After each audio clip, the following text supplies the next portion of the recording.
candidato ao governo do Distrito Federal pelo Partido Novo, um empresário que está na sua primeira filiação política e também na sua primeira candidatura já ao governo de Brasília.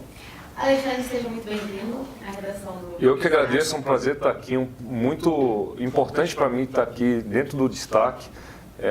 Conheço bastante o trabalho que vocês vêm fazendo, né? Tanto aqui no Distrito Federal como lá desde 2006 em São Paulo, então é uma honra estar aqui com vocês. Bacana. Alexandre, vamos conversar um pouquinho assim sobre essa tua chegada nova, como uma pessoa nova na política, num partido já chamado Novo, com uma proposta para a população, não é, de afastar o eleitor dessa velha política, não é? Como é que você pretende cativar o eleitor, sendo uma pessoa nova na política, sem ter tido ainda experiência política? Como é que você pretende trazer esse eleitorado para o seu lado? A gente vai cativar o eleitor expondo os nossos propósitos, né? O que a gente defende é que a política seja feita em cima de propósitos e valores, como já foi algum tempo atrás, né? Infelizmente, nos últimos anos, a gente viu a nossa política ir para um caminho de interesses individuais, enriquecimentos pessoais. A gente precisa fazer uma política realmente de propósitos e valores, e é isso que a gente tem para mostrar para o eleitor, e é assim que a gente pretende cativar. Outro fator relevante é as redes sociais, a gente aposta muito nisso. O Novo é o maior partido digital do Brasil. É como uma startup, ele tem 2 anos e meio e já tem mais seguidores no Facebook, por exemplo, do que PT, PSDB e todos os outros partidos tradicionais. A procura na rede social pode se reverter em voto na urna? Claro, é mídia. Certamente pode. Assim, a gente depende, na verdade é um caminho, a rede social é um caminho para se chegar nas pessoas. O que importa é a mensagem, é o conteúdo, é o propósito que está por trás dele. Como é que você pretende ter apoio para aprovar suas propostas sem trabalhar com essa troca de cargos, essas indicações políticas que já estão tão sacramentadas na política brasileira? A gente não consegue ter um governo eficiente justamente por conta dessas negociatas. Então a gente não pode ficar refém dessa situação. E a velha política fica falando justamente é o que eles querem vender, que não dá para a gente governar sem ser refém de uma Câmara Legislativa. A gente precisa acabar com essas negociações. Então, tentando responder aqui de forma mais completa a sua pergunta, a gente precisa ter um novo arranjo político. Um arranjo político que não prejudique a gestão pública. Esse novo arranjo político, o diálogo dentro das lideranças da democracia, ele é importante. A gente não está aqui falando que a gente vai fazer um governo sozinho. A gente vai fazer um governo com diálogo, inclusive com a Câmara Legislativa. Mas eu não posso colocar em função da Câmara Legislativa algo que é de atribuição do Poder Executivo. Com a Câmara Legislativa, com os deputados que forem eleitos, a gente vai conversar sem distinção. Porque a gente vai querer que essas lideranças, esses eleitos, façam parte de um novo arranjo político pensando no bem da população.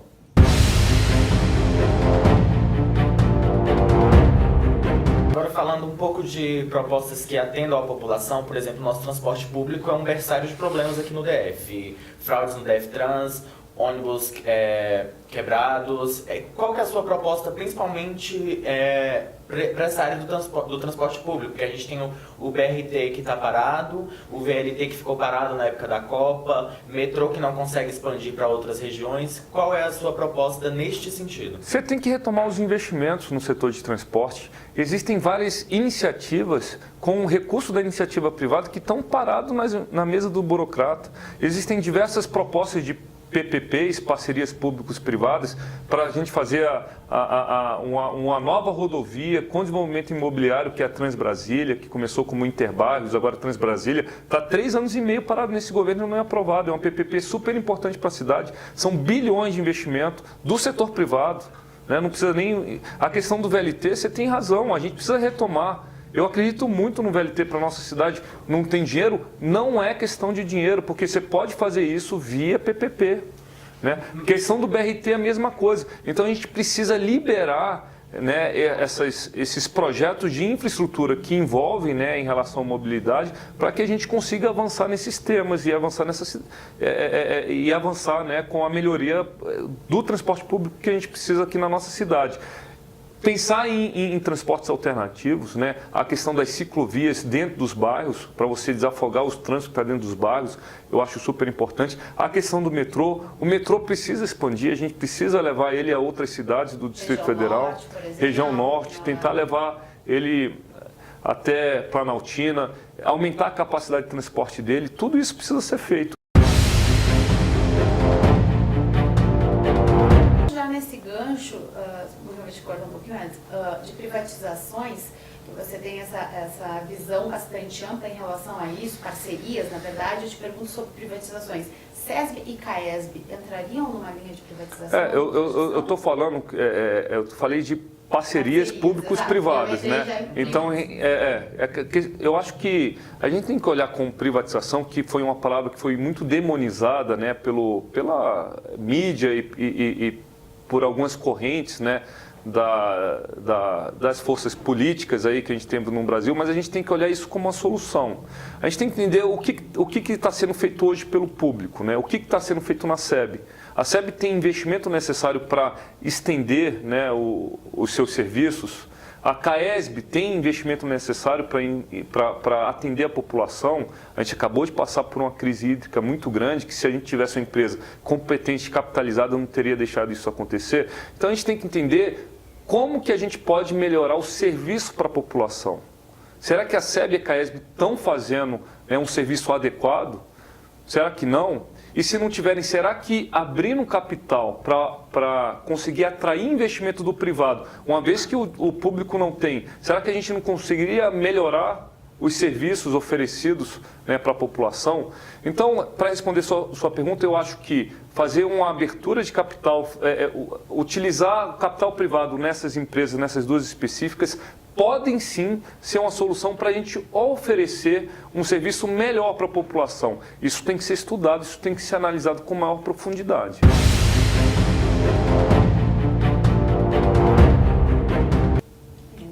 Vamos entrar um pouquinho nessa questão de saúde. Tá? O DF sofre constantemente com a falta de leitos, aparelhos de radioterapia, de quimioterapia, medicamentos. A lista de medicamentos em falta é sempre constante para a população, e a gente teve recentemente a PEC dos gastos públicos implementada. A gente sabe que saúde, segurança na educação, vem recursos federais, não é, para o DF. Como é que você pretende solucionar ou ao menos amenizar esses problemas com essa redução de recursos que ao longo dos anos vem acontecendo, desses repasses para o DF?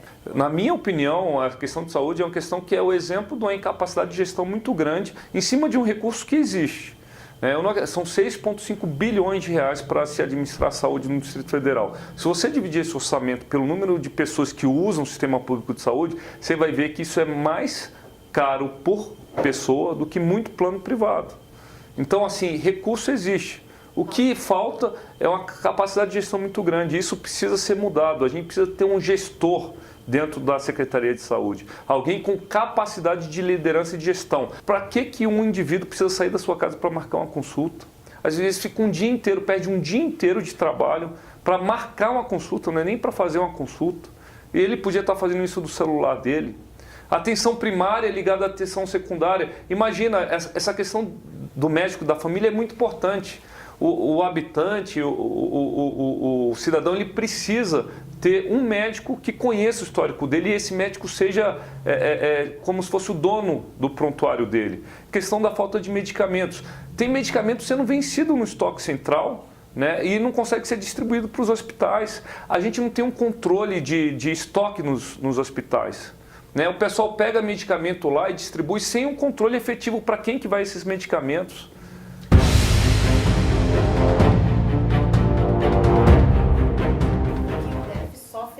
A fila nas creches, por exemplo, para crianças de 0 a 4 anos, ultrapassa mais de 20 mil crianças esperando. É um terrível. Todo ano é um horror sempre a disputa, e não tem creche mesmo com as creches conveniadas que o governo coloca. Essas parcerias que você sugere poderiam ser levadas para a educação para tentar solucionar esse que é um dos problemas mais graves aqui no DF? Sem dúvida poderia. E chegando na educação, acho que é um tema importante, a primeira infância tem que ser olhada com mais atenção. Então a gente tem que olhar, a gente precisa oferecer essa educação nos primeiros 1000 dias de vida da criança para todas as crianças do Distrito Federal, né? Então isso é super importante. E a creche conveniada é um exemplo de parceria que dá certo. Isso já existe hoje, né? Não é nem algo que deve ser criado. Mais ou menos metade das creches no Distrito Federal são creches conveniadas. E se você olhar, o custo de uma criança numa creche pública, gerida pelo público, sai mais ou menos R$ 1.500 a R$ 1.600. O custo da criança que o GDF paga nas creches conveniadas sai R$ 800 a R$ 900. Então é a metade do preço. Vale mais a pena. Vale mais a pena. Esse modelo. É um modelo que funciona e que tem que ser ampliado.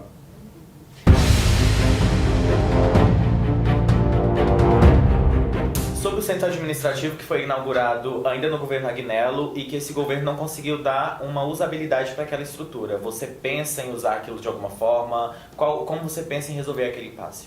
Eu acho que a ideia do Centrad é muito boa, de você levar primeiro o governo para o coração do Distrito Federal, que é justamente naquela região entre Ceilândia, Taguatinga e Samambaia, é onde as pessoas estão, né, na grande maioria. E segundo, você unificar em num só lugar as secretarias, eu acho que isso facilita muito a gestão. Hoje a gente vê que a gente tem secretarias espalhadas em todo o Distrito Federal. Isso é ruim, né? Seria muito bom a gente ter todos os servidores, né, trabalhando no mesmo local. Então a ideia é muito boa. Agora o que tem que ser verificado é o seguinte: o custo que isso foi para o Estado, né, que foi absurdo. Eu não sei se isso... A decisão na minha avaliação não foi acertada por conta do custo, né, que isso teve para o Estado do Distrito Federal. O outro ponto é a corrupção que teve, né, em relação a tudo isso, que isso precisa ser analisado. Mas isso é uma questão de justiça.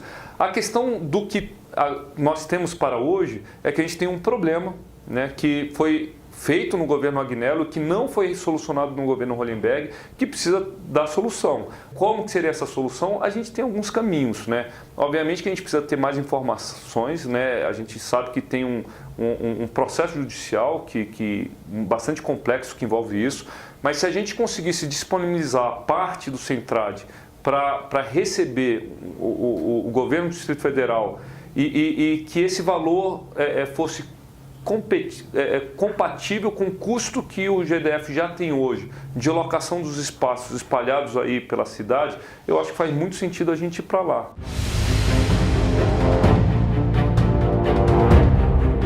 Mensalmente o governo divulga os dados da segurança e a gente tem alguns problemas mais críticos, que são com relação a roubo a ônibus, que sempre dá esses aumentos constantes, e nós temos nesse ano, e já vem de algum tempo também, registrado um número grande de estupros e feminicídio.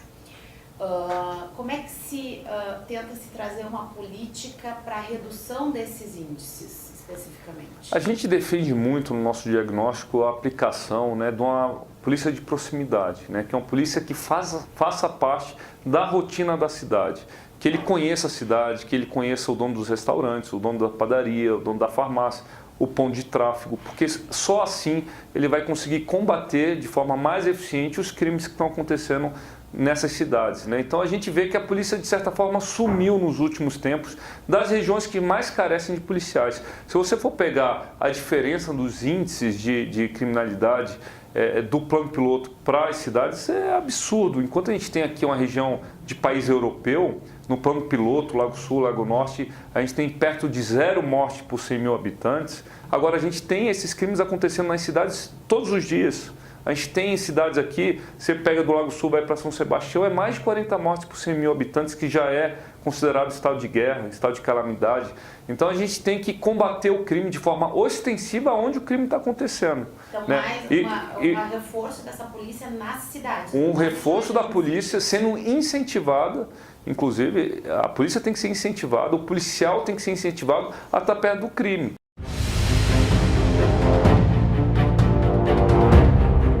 Concurso público. A cidade de Brasília é virada em concurso público. A população espera concurso público a todo momento. E a gente sabe que a máquina administrativa está inflada e que não tem estrutura para você conseguir colocar tantas pessoas só como servidores públicos. Isso. Como é que você pretende mudar essa mentalidade? Eu acho que eu acho que não depende nem de mim mudar essa mentalidade. Isso, as circunstâncias vão levar a isso. Independente do governo do futuro, a gente não vai ter, isso é importante a população saber, a gente não vai ter o mesmo número de concurso público no futuro do que a gente teve no passado, nem no âmbito do Distrito Federal e nem no âmbito do governo federal. Por quê? Porque a gente já está no teto, né, da lei de responsabilidade fiscal e estamos agora tem a lei do teto dos gastos que está deixando isso sendo mais conservador ainda. Então não vai ter mais no futuro o número de concursos que teve no passado. O que a gente precisa, nesse cenário, a gente precisa pensar qual que vai ser o emprego dos jovens do Distrito Federal, que estão se formando e estão esperando concurso. Até porque não tem uma iniciativa privada que crie empregos. Então se a gente não incentivar o setor privado, para ele gerar emprego, atrair empresas multinacionais para cá, desenvolver as empresas locais, né? Exportar serviços. A gente tem grandes vocações na nossa cidade. Dentro do plano de governo do Novo, a gente está pensando em várias vocações para Brasília. A gente é uma cidade monumental, a gente tem uma grande vocação para o turismo, comércio e serviço. A gente é uma cidade que pode ser um hub logístico para o Brasil inteiro, porque a gente tem um privilégio geográfico aqui. O comércio eletrônico está indo cada vez mais para o digital, então os produtos estão escoando, né, pela logística terrestre e aérea. A gente pode ser um hub aéreo e terrestre aqui. A gente tem uma vocação para o setor de tecnologia. A gente poderia estar exportando tecnologia para o mundo. Já tem diversas empresas de TI, mas poderia ter muito mais. A gente tem diversas vocações, diversos privilégios. Então, se a gente não pegar isso e ir atrás para a gente desenvolver o setor privado, no futuro, os jovens não vão ter emprego. É isso então, Alexandre. Obrigada. Eu que agradeço. Um prazer estar aqui. Conosco. Vamos nos falar bastante nesses próximos meses, com toda certeza, até outubro, início ou final de outubro, não é? Vamos ver como é que vai ser a situação, não é? E tudo isso o leitor vai encontrar aqui no destaque, no nosso impresso e no destaquejornal.com.br.